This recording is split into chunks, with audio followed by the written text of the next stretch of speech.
Hi friends, எல்லோரும் எப்படி இருக்கீங்க? ஸோ இந்த வீடியோவில் நம்ம என்ன பார்க்க போகிறோம்னா, என்னோடய மார்னிங் ஸ்டடி vlog தான். ஸோ இப்போ வந்து சாட்டர்டே சண்டே பசங்களுக்கு வந்து ஹாலிடேஸ். அதனால் வந்து மார்னிங் வந்து எனக்கு கொஞ்சம் ஃப்ரீ டைம் இருக்கும். குக்கிங் பண்ணுற வேலைலாம் இருக்காது. ஸோ அதனால் நான் மாடிக்கு வந்திருக்கேன். நைட்டெல்லாம் மழைங்க.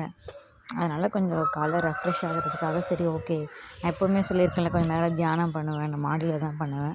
கொஞ்சம் நேரம் பண்ணிவிட்டு அப்படியே கொஞ்சம் படிக்க ஸ்டார்ட் பண்ணிடலான்னு. இன்றைக்கி என்ன புக் எடுத்திருக்கேன் அப்படின்னு பார்த்தீங்கன்னா, 7th தமிழ் தான் எடுத்திருக்கேன். ஆல்ரெடி 7th தமிழில் கொஞ்சம் ஃபினிஷ் பண்ணியிருக்கேன். பட் இன்னும் கொஞ்சம் சப்ஜெக்ட்லாம் இருக்குது. ஓகே, இன்றைக்கி எடுத்து ஒன்ஸ் வந்து அதை ரிவிஷன் மாதிரி விட்டுறலாம். ஏன்னா மார்னிங் எப்போவுமே தமிழ் படிக்கிறது பெஸ்ட்டு என்னை பொறுத்த வரைக்கும். ஏன்னா நம்மளுக்கு பிடிச்ச சப்ஜெக்ட்டு, நமக்கு அதிகமான வர மார்க்கை ஸ்கோர் பண்ணுற சப்ஜெக்ட்டு அப்படிங்கிறதுனால நான் மார்னிங் எப்போவுமே தமிழ் தான் எடுத்துப்பேன்.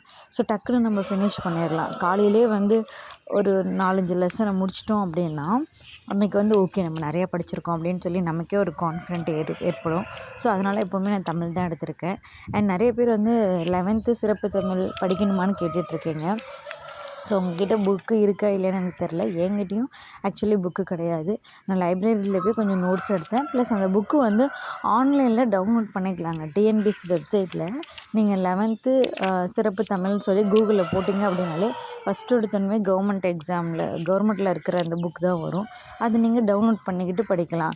இல்லை உங்களுக்கு அது கஷ்டமாக இருக்குன்னா நான் நோட்ஸ் எடுத்துக்கிட்டு இருக்கேன். ஓகேங்களா, நான் நோட்ஸ் எடுத்துகிட்டு அதை ஒரு வீடியோவாக போடுறேன். நீங்கள் அப்படியே நோட்ஸ் எழுதிக்கோங்க அதை. ஸோ ஈஸியாக தான் நான் அதை எடுத்திருக்கேன். ஓகேங்களா, ரொம்ப நல்லாயிருக்கு. எனக்கு ஓகே புரியுது. கண்டிப்பாக உங்களுக்கும் அது யூஸ்ஃபுல்லாக இருக்கும்னு நினைக்கிறேன். உங்களுக்கு அது இன்ட்ரெஸ்டடே இருந்தால் நீங்கள் எடுத்துக்கோங்க. இல்லை சில பேருக்கு வந்து ஓனாக வந்து நோட்ஸ் எடுக்கிறது தான் பிடிக்கும். அப்படின்னாலும் நீங்கள் ஓனாக நோட்ஸ் எடுத்துக்கோங்க. பட் ஒரு தடவை படிச்சுக்கிறதுங்கிறது என்னை பொறுத்த வரைக்கும் பெஸ்ட்டு. ஓகேங்களா, நமக்கு வந்து இந்த குரூப் 4 மாதிரி தான். அந்த ஃபஸ்ட்டு எக்ஸாமில் வந்து நமக்கு 100 மார்க்கு தமிழில் இருக்குது.